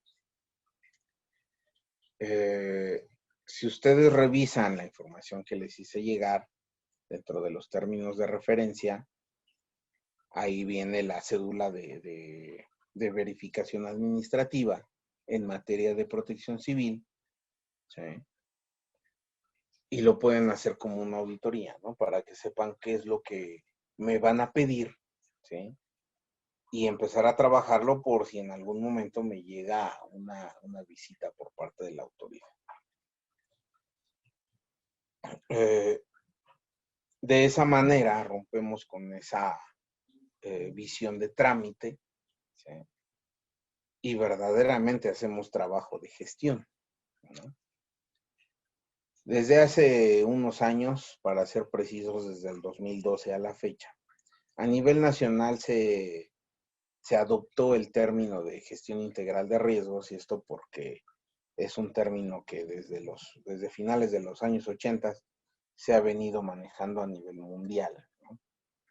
La gestión del riesgo de desastres, dejando desfasada lo que se entendía como protección civil.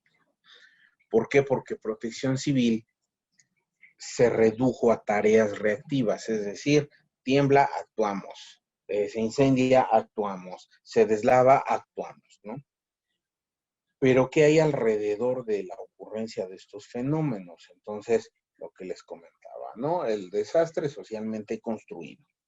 ¿Cómo se construye el desastre? Pues desde que hacemos autoconstrucción o construimos en zonas de riesgo, no respetamos el uso de suelo, es decir, el uso de suelo me establece que tengo, no sé, una edificación máxima de 5 niveles no más, y por uso de suelo simplemente me brinco las trancas y tengo edificios de hasta 15 niveles donde el uso de suelo no me permite 5, ¿no?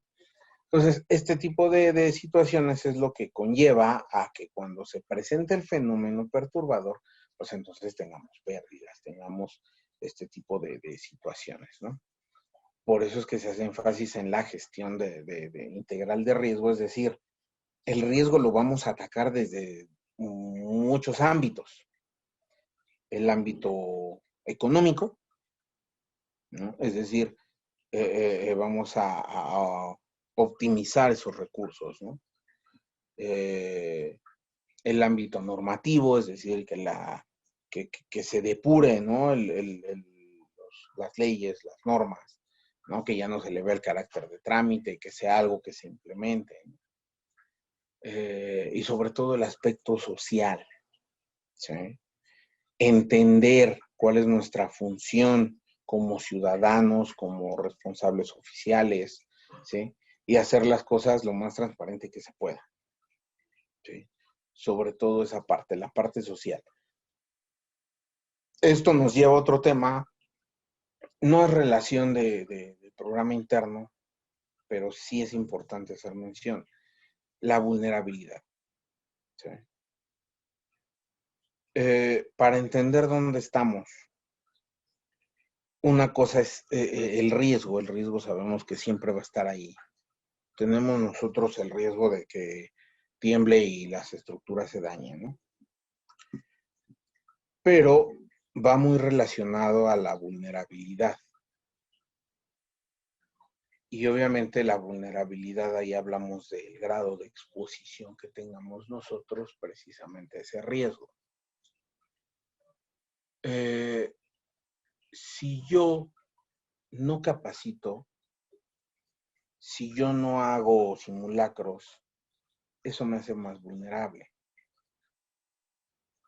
Si yo me quedo con el criterio que nos manejaba antes STPS en cuestión de seguridad laboral, STPS me dice que yo debo de contemplar el 10% de brigadistas, es decir, un brigadista por cada 10 trabajadores. Pero eso es nada más para ocupar la brigada. no para capacitar. Entonces, ahí hay una mala interpretación de la norma. Yo debo de capacitar, pues, de ser posible, el 100% de personal para poder disminuir la vulnerabilidad, ¿no? Entonces, por ejemplo, en el caso que me comentan ahorita, que tiene 10 trabajadores, entonces nada más voy a tener un brigadista.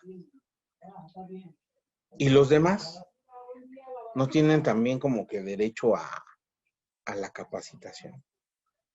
Pero ¿qué pasa con aquellas instituciones que tienen 300 trabajadores o colaboradores? Pues también tengo que capacitarlos. Pero ¿qué pasa, por ejemplo, con las escuelas? ¿No? Independientemente del nivel educativo. Puede que nada más tenga 10 trabajadores. Entonces aplico el criterio CTPS, nada más tengo un brigadista. Pero ¿cuántos alumnos tengo? ¿No? Puede que tenga 300 alumnos. Entonces, ¿qué criterio voy a ocupar? Pues lo correcto es empezar a capacitar a todos aquellos que están dentro del inmueble. ¿Sí? Entonces, sí hay que cambiar un poquito este panorama y enfocarnos más en la vulnerabilidad. ¿Sí? Nos enfrascamos demasiado en el riesgo. ¿Sí? Es que nos va a temblar y nos va a temblar y simulacros de sismo.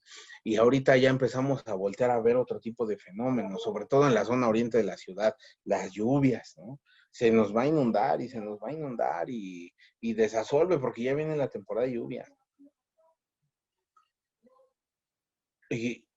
Pero ¿qué pasa con la vulnerabilidad? Les comentaba ahorita, ¿no? Hice la mención específica de la zona oriente, porque acá tenemos la problemática de las lluvias, sobre todo más hacia Puebla, ¿no? En la zona de Santa Marta, Catitla. Afortunadamente yo estoy antes, no me afectan de forma directa las inundaciones, pero sí de forma indirecta. Pero focalizamos, ¿no?, esta vulnerabilidad en la que nos encontramos en Iztapalapa. ¿Por qué? Porque no es lo mismo, ¿no?, la lluvia que se puede presentar aquí en Iztapalapa que en Iztacalco, y estamos a unos cuantos kilómetros, no hay mucha distancia entre una alcaldía y otra. En Iztacalco no tienen zonas que tengan riesgo de inundación como lo tiene Iztapalapa, como lo tiene Gustavo Madero, ¿no? Entonces, sí hay, ahí se marca, ¿no?, la vulnerabilidad en materia de seguridad, ¿no? Hablemos igual, por ejemplo, de aquí, de esta zona, de la zona oriente, ¿no? Podemos hablar de la zona norte también, por ejemplo, Gustavo Madero, ¿sí?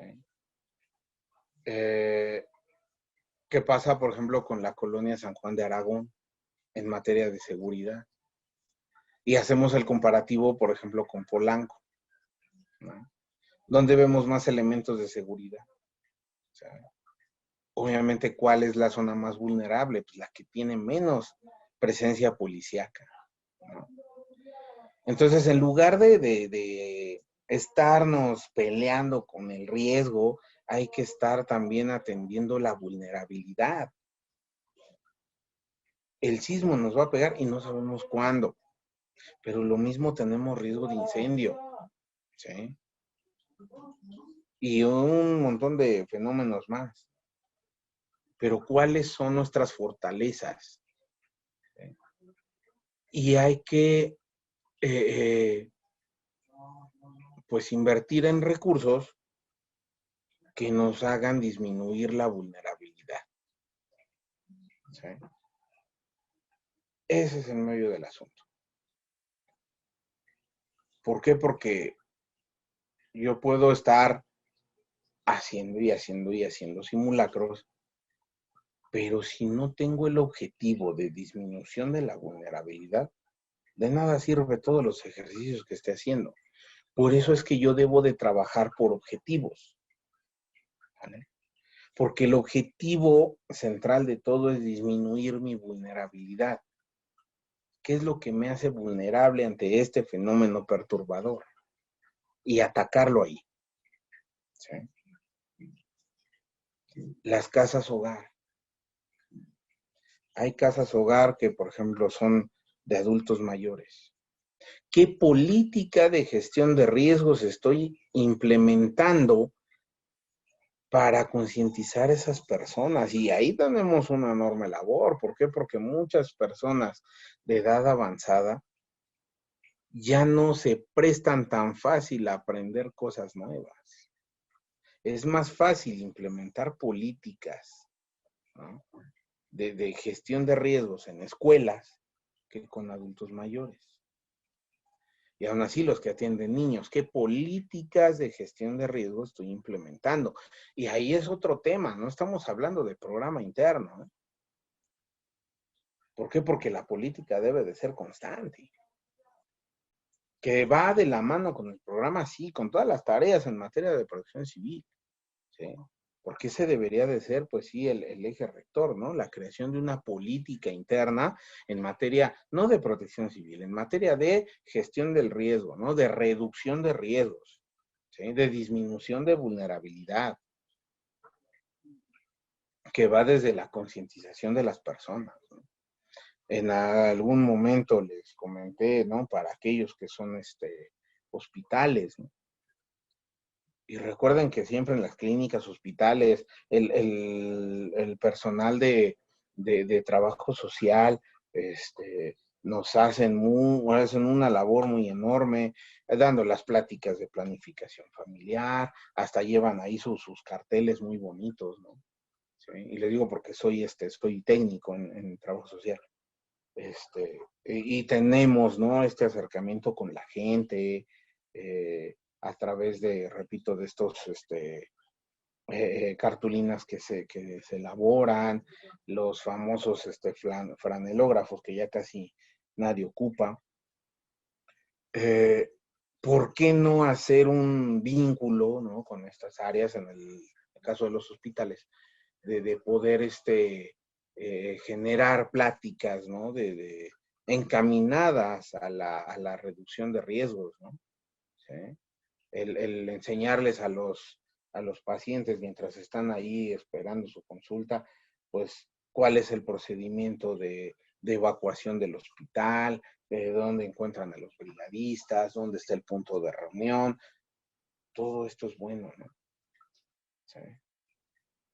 Y lo mismo, por ejemplo, los que son escuelas con los niños. ¿Sí? Antes de la pandemia, estábamos empezando a trabajar con la Coordinación Nacional de Protección Civil en visitar todos los estados y hacer las famosas semanas de protección civil. Y eso lo tomamos porque muchas escuelas a nivel universidad empezaron con esto, ¿no? La semana de protección civil. ¡Wow! Y hacer conferencias o dentro de los mismos alumnos una exposición de algún tema relacionado con la protección civil, ¿no? Entonces, eso lo podemos hacer, ¿no? Ahorita que me están haciendo una pregunta en el chat, que ahorita la voy a leer, lo mismo, y va encaminado, ¿no? Dentro de la política, cómo hacer el trabajo de inclusión, ¿no? Cómo hacer el trabajo de inclusión en materia de protección civil, en materia de reducción de riesgos, ¿no? ¿Sí? Y cuando hablamos de inclusión, ahorita olvídense de lenguaje inclusivo, eso es otro cantar.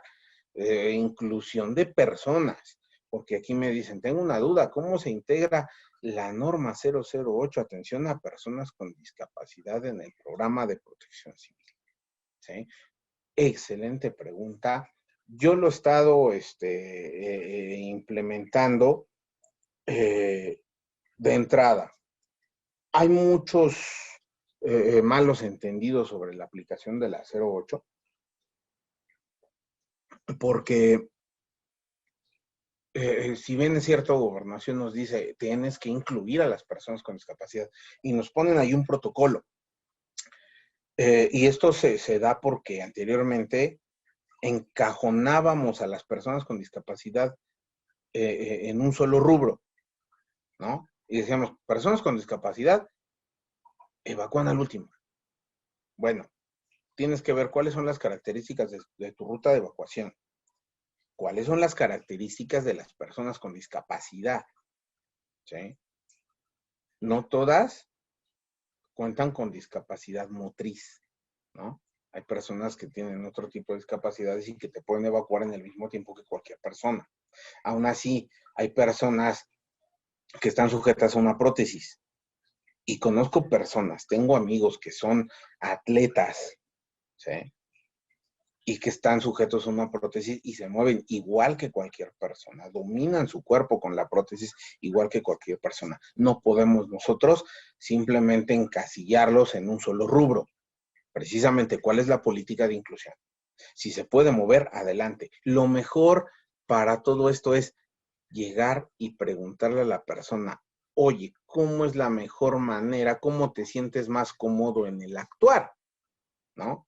Porque independientemente de que nos emita la misma autoridad un protocolo para poder incluir a las personas, necesitamos ese diálogo y necesitamos, inclusive, yo les he comentado, dentro del comité interno, ¿podemos incluir personas con discapacidad? Sí.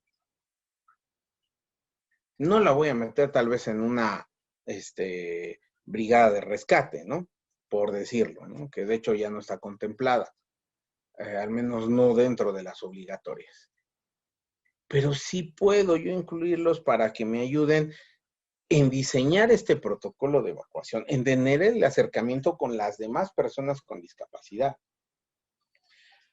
Hasta hace unos 5 o 10 años, se toma en cuenta a las personas con discapacidad para desarrollar normativa en pro de las personas con discapacidad. Anteriormente, eran personas que no tienen discapacidad las que emitían estos documentos normativos, ¿no? Y dices, la mejor forma de poder hacerlo, y en serio, esto sí los recomiendo.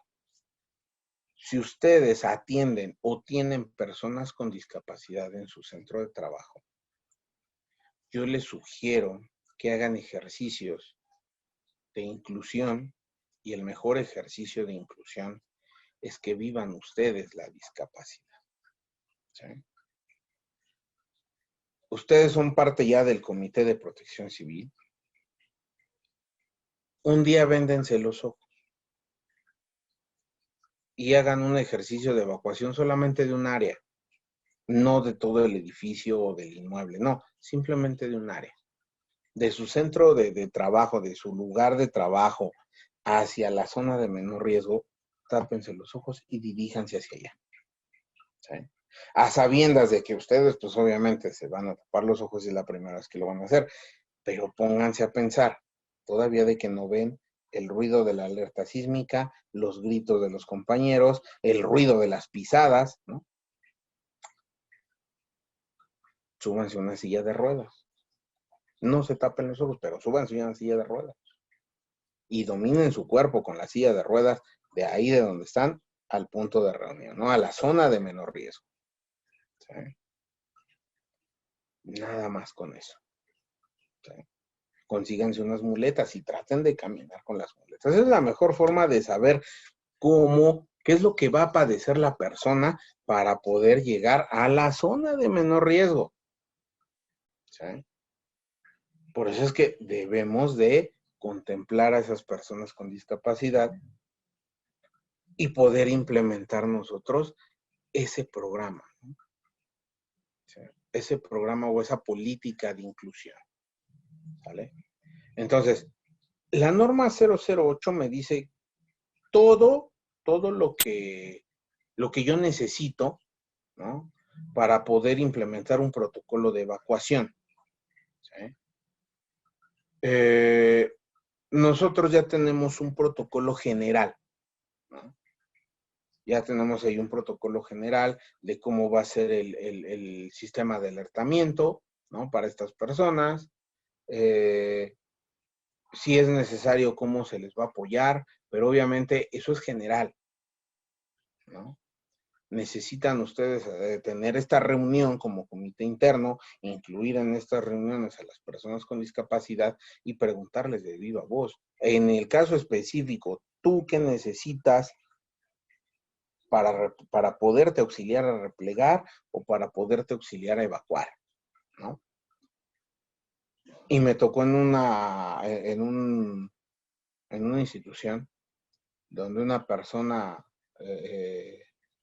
con discapacidad motriz, ella decía, yo ya les dije a todos mis compañeros, pues no se preocupen por mí. Yo me quedo en este lugar mientras todos se evacúan, dice, porque a mí la verdad me da más miedo el salir con todos ellos porque yo sé que en algún momento me van a tirar, ¿no? Ah, está bien, entonces esa persona se queda ahí. ¿Sí? Y ya ahí viene el criterio del brigadista. Si lo quiere esperar o regresan por él, ¿no? Entonces, por eso es que sí debemos de entrada sentarnos con las personas, platicar con ellas, cuál es la mejor forma en la que ellos se sienten cómodos y seguros, ¿no? Para poder atenderlos. ¿Por qué? Porque les comento un caso donde en el metro, ya eso ya tiene algunos añitos, todavía no existían los elevadores y había una persona que en silla de ruedas que tenía que subir, ¿no? Unos escalones, estaba bastante altita la escalera en esa estación.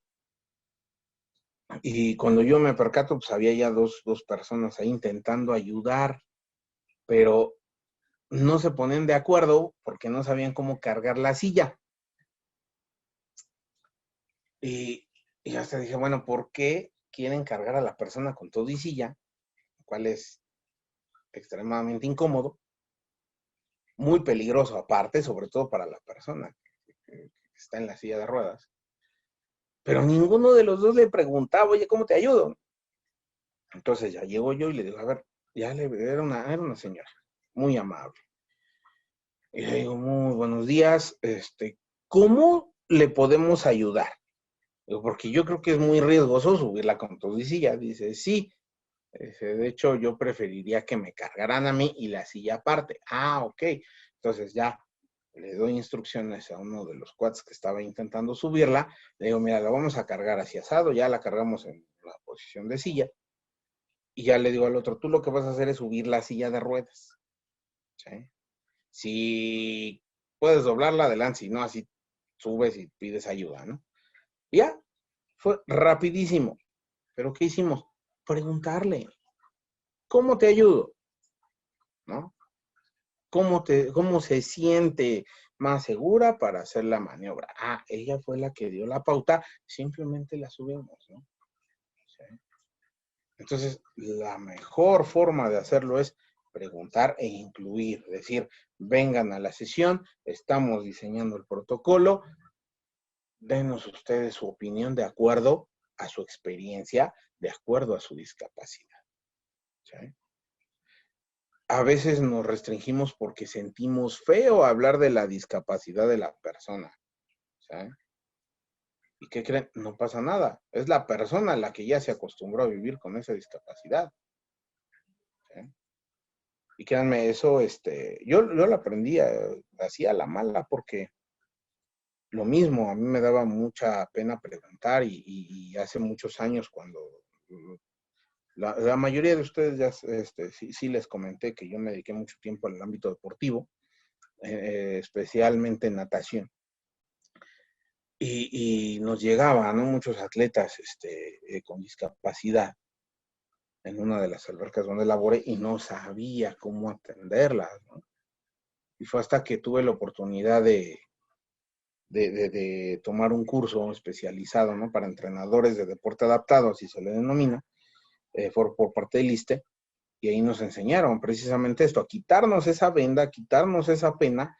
O sea, no podemos nosotros llegar y suavecito hablar de las discapacidades si la persona está conviviendo 24 horas, ¿no? 7 días de la semana, 365 días del año con esa discapacidad. Entonces ellos están más que acostumbrados a hablar de su discapacidad. Entonces, si nos quitamos nosotros ese temor y preguntamos, entonces podemos avanzar, ¿no? ¿Sí? Entonces, realmente, cuando nos quitamos ese tabú de hablar las cosas como son, créanme que nuestra perspectiva cambia por completo y vemos diferente a las personas con discapacidad y verdaderamente podemos generar esa política de inclusión. Bien. ¿Algún otro comentario? Digo, espero esto haya quedado claro, un poquito de anécdota también de lo que yo he vivido.